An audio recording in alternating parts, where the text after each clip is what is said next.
Être appelée à devenir mère, ça va bien au-delà du fait de mettre des enfants au monde.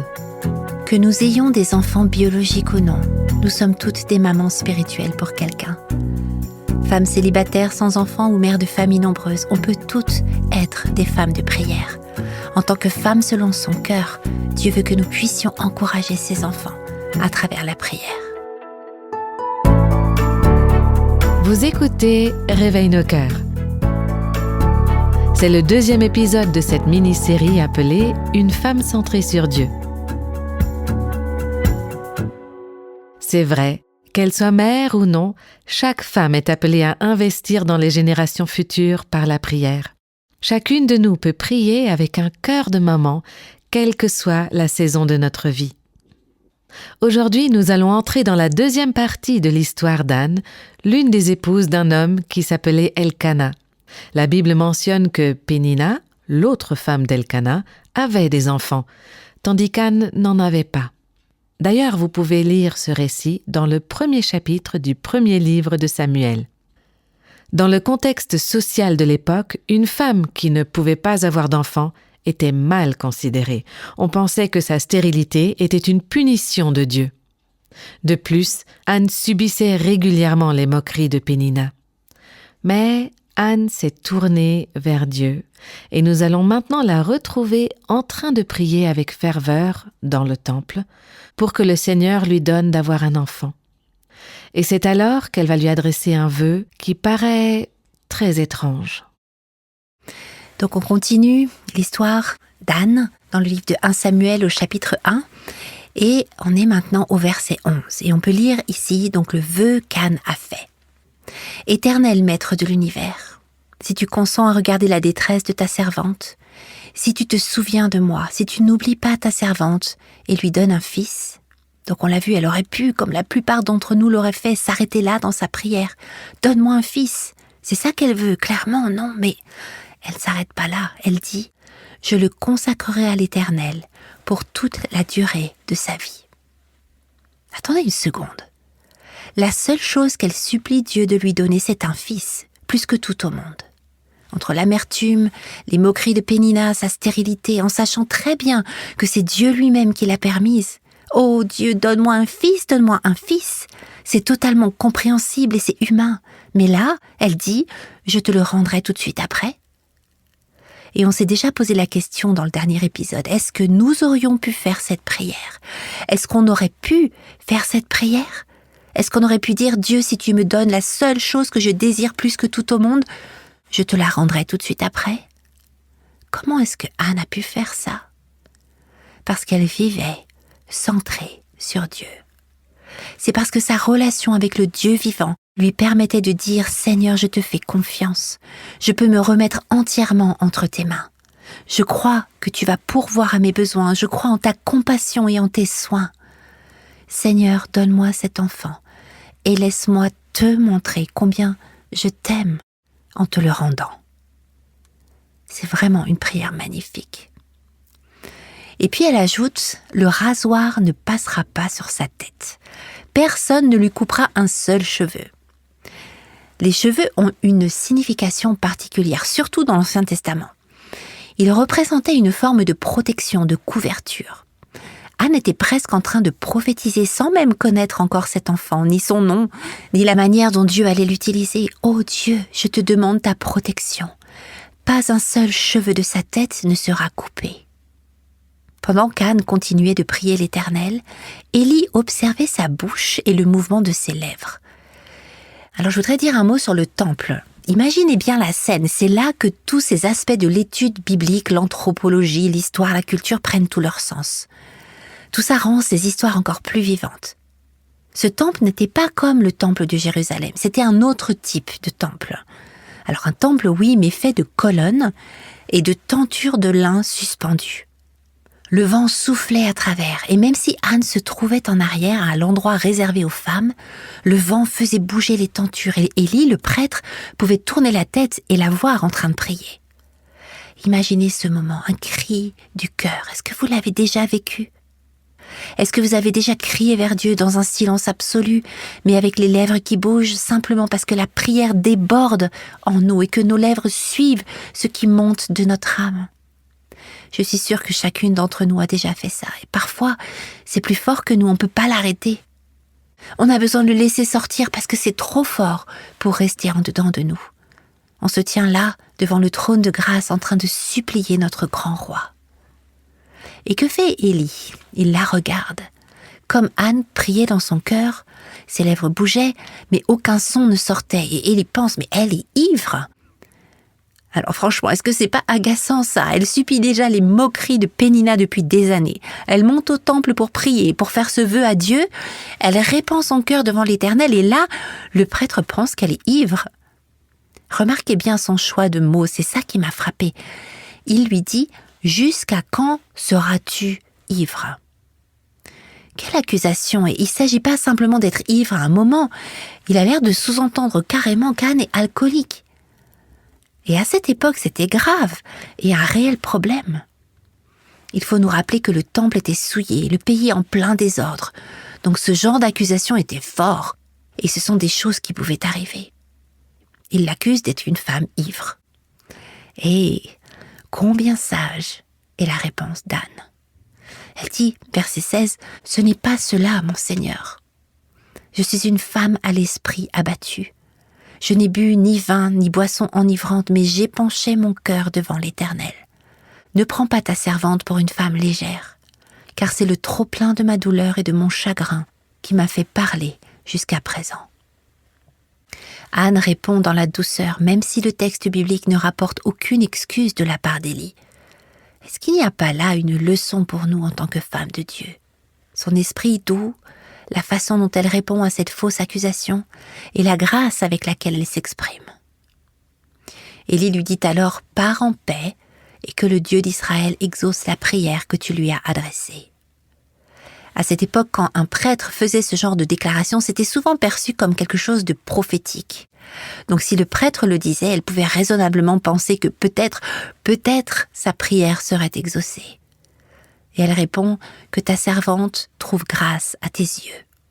Cette femme s'en alla, elle se remit à manger et son visage ne fut plus le même. Un petit détail nous est donné ici et je l'apprécie beaucoup. Anne se remit à manger. Il y a un lien entre le fait de manger et de se sentir mieux. Et puis le temps qui passe. Ce qui est bien avec la Bible, c'est qu'on peut lire le chapitre 1 et le chapitre 2 à la suite et tout ça nous prend à peine 5 minutes. Mais lorsqu'on lit la biographie d'Anne, il faut vraiment entrer dans son vécu, voir les choses de son point de vue. Elle ne sait pas comment l'histoire va se terminer. Elle doit simplement faire confiance à Dieu, n'est-ce pas? Vous et moi, on connaît la fin de l'histoire. Toutefois, on a le privilège de plonger dans son expérience et d'observer comment elle choisit de lui faire confiance. À chaque moment. Donc, qu'est-ce qui se passe alors? Verset 19, ils se levèrent de bon matin, et après avoir adoré l'Éternel, ils partirent et retournèrent chez eux à Rama. Elkana eut des relations conjugales avec Anne, sa femme, et l'Éternel se souvint d'elle. Alors, pas besoin de faire un dessin, on comprend bien de quoi il s'agit ici. Elkana s'est donc unie à Anne, et on aurait toutes les raisons de penser qu'elle n'est sûrement pas tombée enceinte tout de suite. J'ai fait un vœu, Seigneur, si tu me donnes un fils, je te le rendrai. Tous les jours de sa vie, il sera à toi. C'est ma façon de te remercier pour ce don souverain, pour ta miséricorde et ton amour envers ta servante. Elle a reçu une fausse accusation de la part du prêtre. Elle n'a pas répliqué, au contraire, elle a répondu avec grâce et douceur. Elle est rentrée chez elle. Et ensuite, au cours de l'année, dans le cours de l'année, donc elle marche encore par la foi, à faire confiance à Dieu à chaque instant. Est-ce que le prêtre avait raison? Est-ce que je vais concevoir? Est-ce que j'aurai un fils? Oh non, Pénina, pas aujourd'hui. Mais elle continue malgré tout, pas à pas, à lui faire confiance.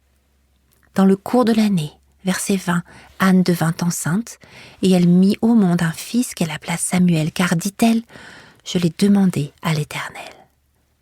Waouh, et l'histoire ne s'arrête pas là. Maintenant, elle veut le consacrer parce que son vœu était éternel.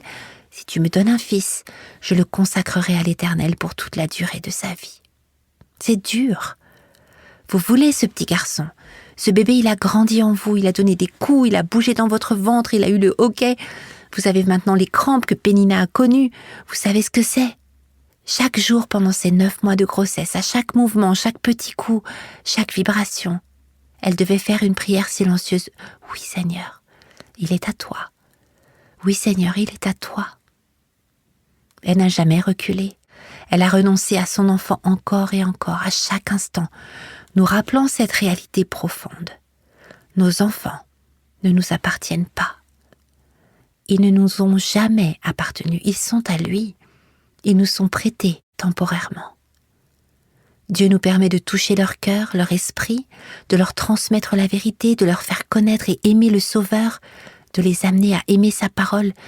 Mais au final, ils sont à lui et à lui seul. J'ai moi-même vécu cette réalité d'une manière très forte.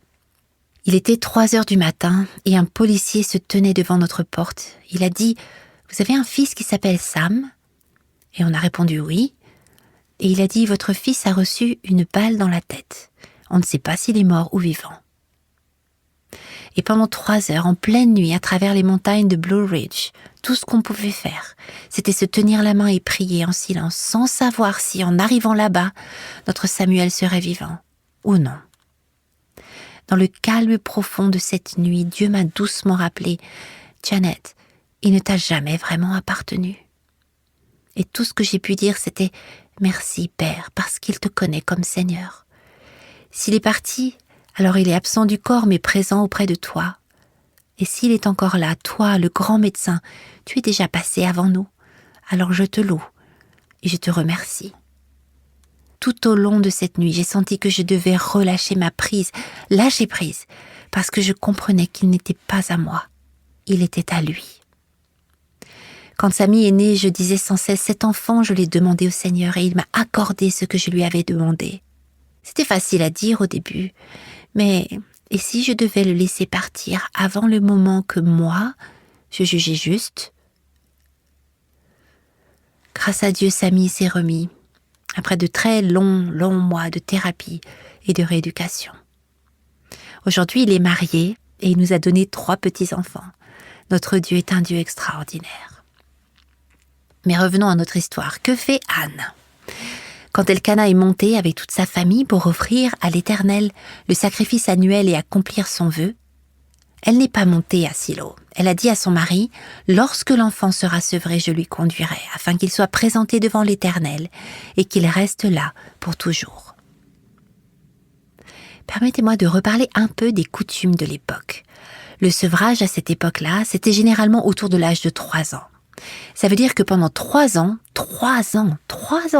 elle lui a appris à nouer ses sandales, elle lui a montré comment faire ses petites corvées, elle lui a appris à prier, à préparer son petit lit, elle l'a élevé dans la crainte et l'amour du Seigneur. Et chaque jour, elle savait qu'elle se rapprochait du moment où elle devrait le laisser partir et le remettre à l'Éternel. Comment est-ce qu'elle a bien pu faire ça? Elle l'a fait parce qu'elle était une femme selon le cœur de Dieu. Elle l'a fait parce que sa vie était centrée sur Dieu et non sur elle-même. Elle aurait eu 1000 raisons, même selon les standards d'aujourd'hui, de dire « Et moi, alors ?» Mais elle a choisi de faire confiance à Dieu. Et elle se dit « Seigneur, je ne sais pas ce que l'avenir me réserve, mais je sais que tu tiens l'avenir entre tes mains. Tu m'as donné cet enfant et, Père, je vais tenir parole, je vais te le rendre et il sera à toi tous les jours de sa vie. » Anne a lâché prise, elle s'est abandonnée. Elle a dit « Oui, Seigneur ». Voilà comment elle a pu le faire. Sinon, comment est-ce qu'elle aurait pu? En agissant ainsi, elle devient pour nous un modèle magnifique, un exemple de ce que signifie d'être une femme selon le cœur de Dieu. On comprend bien qu'à ce moment-là, elle a aussi besoin de l'accord de son mari, et Elkana lui répond « Fais ce qui te semblera bon. Attends de l'avoir sevré, seulement que l'Éternel accomplisse sa parole. » La femme resta donc là et elle allaita son fils jusqu'au moment de son sevrage. Ce vœu avait été approuvé par Elkana. Samuel était son enfant aussi. Elle avait le soutien de son mari. Elle a tenu sa promesse. Chaque jour, elle prenait soin de ce petit en l'aimant, en le berçant, en caressant son front fiévreux quand les premières dents sont sorties. Elle savait que lorsqu'il serait sevré à 3 ans, elle l'emmènerait au temple. Mais à 3 ans, c'est encore un bébé. Regardez l'intimité et la tendresse qu'il y a dans l'allaitement. Si vous le pouvez, prenez avec moi Ésaïe 49 au verset 15, juste pour souligner que Dieu comprend ce lien profond entre une mère et l'enfant qu'elle allaite. Je lis, « Une femme oublie-t-elle l'enfant qu'elle allaite ? N'a-t-elle pas compassion du fils qui est sorti de son ventre ?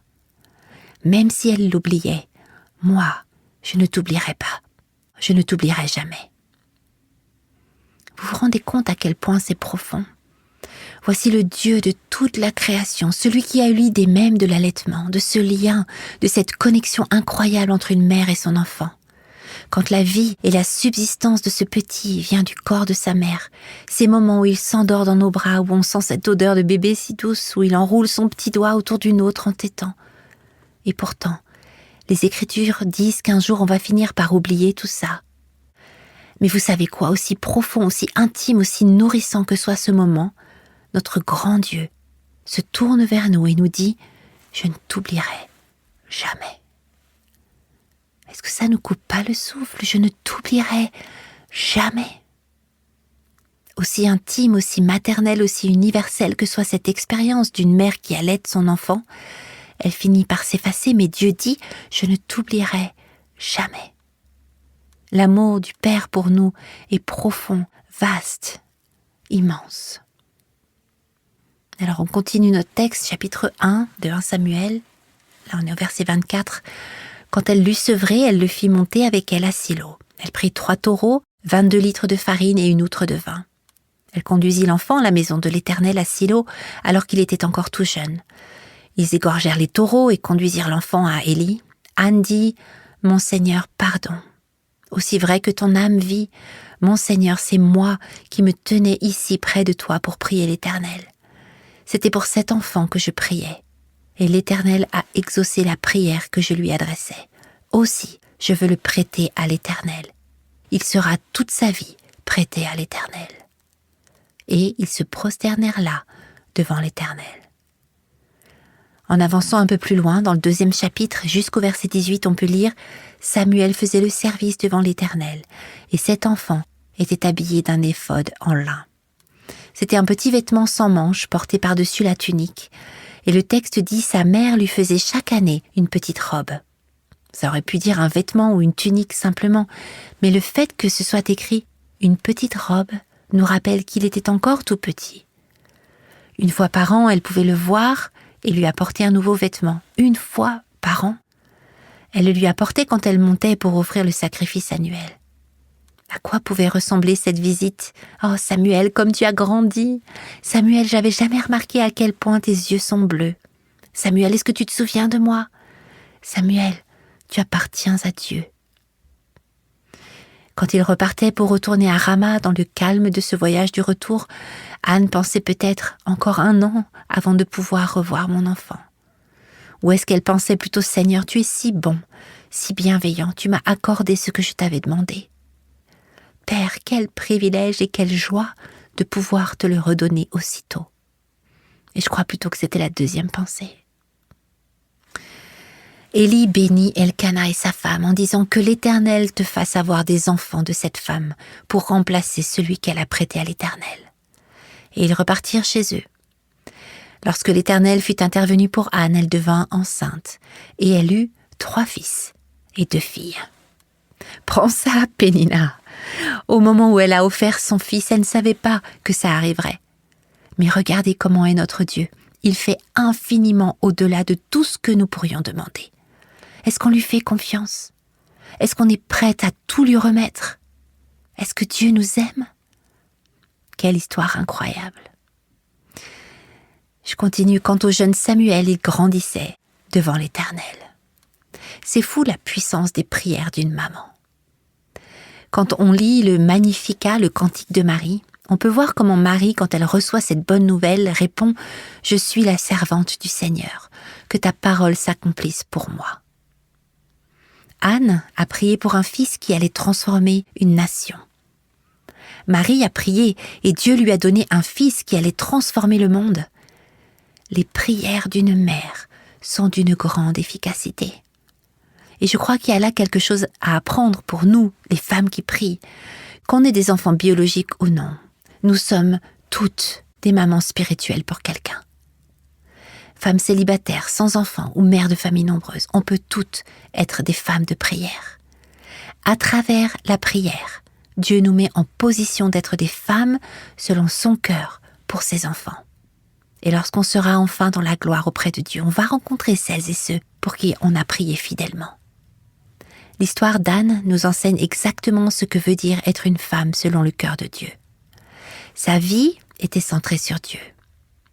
Elle a lâché prise sur ses propres plans et a dit « Seigneur, c'est toi qui décides, pas moi ». Et elle a ensuite fait confiance à Dieu. « Seigneur, je crois que tu peux répondre à cette prière. Je le crois tellement que je retourne à la maison. Je vais manger, je me sens bien, je te fais pleinement confiance. Je crois en toi. » Et puis elle a dit « Oui, Seigneur, oui, Seigneur, oui, Seigneur. » C'est une histoire très forte, mais aussi très difficile. Parce que la maternité agit parfois, souvent, comme un feu purificateur venant de Dieu, le feu du fondeur. Quand on pense à avoir un bébé, on imagine les couvertures toutes douces, les hochets, les jouets. Mais la réalité, c'est que parfois ce bébé est justement le feu purificateur que Dieu a choisi pour nous. Ce feu qui nous façonne à travers le fait de lâcher prise, de renoncer, de faire confiance et de croire qu'il est Dieu. C'est une histoire incroyable. Anne est un exemple profond de ce que signifie être une femme selon le cœur de Dieu. Puissions-nous, comme elle, vivre des vies centrées sur Dieu, apprendre à lui faire entièrement confiance et puis dire « Oui, Seigneur, oui, Seigneur ».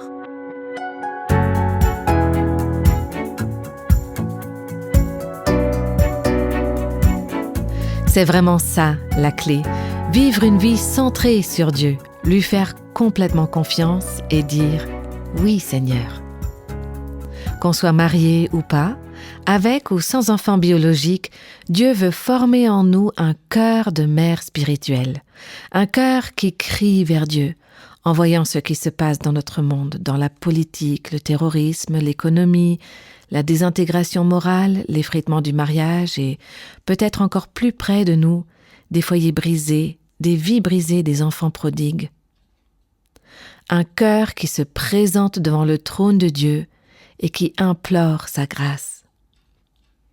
Chers amis, dans ces 2 podcasts, on a été invités à vivre des vies centrées sur Dieu. Et il se peut que vous souhaitiez en savoir davantage sur le cœur d'une mère selon Dieu. Eh bien, nous avons préparé pour vous un nouveau podcast intitulé « Aimez vos enfants ». Vous trouverez toutes les informations à ce sujet sur le site de Réveille nos cœurs. À tout bientôt!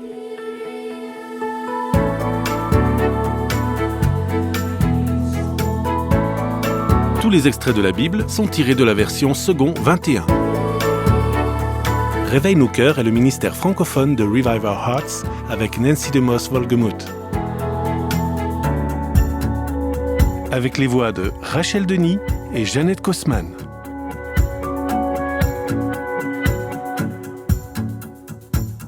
Quelle que soit la saison de votre vie, Réveille nos cœurs vous encourage à trouver la liberté, la plénitude et à porter du fruit en Christ.